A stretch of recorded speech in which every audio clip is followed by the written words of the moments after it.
Hello all. Welcome to my YouTube channel, W Lectures. I am Dr. Sauramani Tripathi, and the topic of this short lecture is direct current machines, concept of back EMF and counter torque. We have already learned the generator action in DC machine, which is based on Faraday's law of electromagnetic induction. As per Faraday's law, when relative motion exists between a conductor and the magnetic field, an EMF is induced in the conductor. Besides, we have also learned the motor action, which states that when a current carrying conductor is placed in the magnetic field, it experiences a force. Essentially, these two actions need to be explained in the light of a few facts, which I am going to tell you in this short lecture. So, first consider the occurrence of motor action in a DC machine. Owing to the motor action, we understand that the current carrying conductor placed in the magnetic field experiences a force which causes the conductor to rotate in the magnetic field. Now, one may also visualize that the existing conductor rotation in the magnetic field constitutes a relative motion between the conductor and the magnetic field. And therefore, an EMF does induce in the conductor as per Faraday's law. As far as the directions are concerned, for motor action, the direction of force on the conductor can be determined using Fleming's left-hand rule. However, the directions of the induced EMF during motor action can be determined using Fleming's right-hand rule. One may easily verify that the direction of the induced EMF during motor action would be such that it opposes the flow of input current, that being responsible for the exertion of force on the conductor.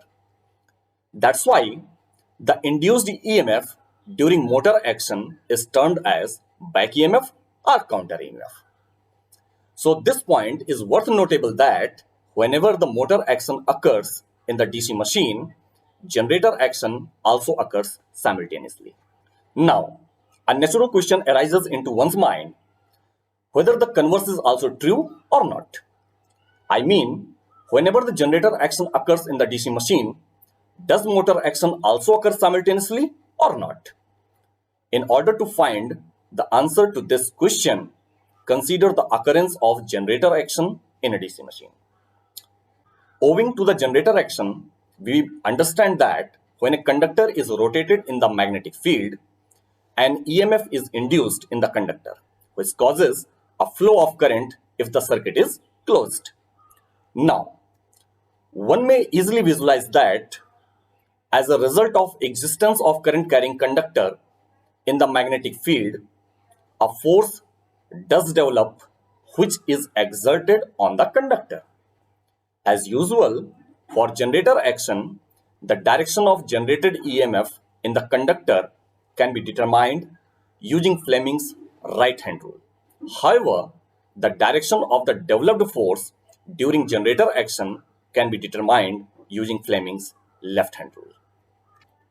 One may easily verify that the direction of the developed force during generator action would be such that it opposes the rotation of conductor, which being responsible for generation of EMF and thereafter the current flow in the conductor.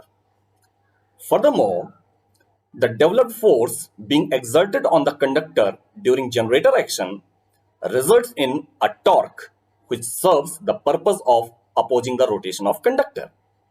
That's why the torque produced during generator action is termed as counter torque or retarding torque.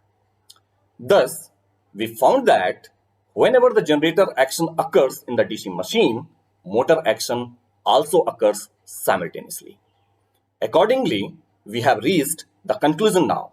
We may conclude that the motor action and generator action occur simultaneously in the DC machine. However, while generalizing this fact, we may state that the motor action and generator action occur simultaneously in all rotating electrical machines. Thanks for watching. Goodbye.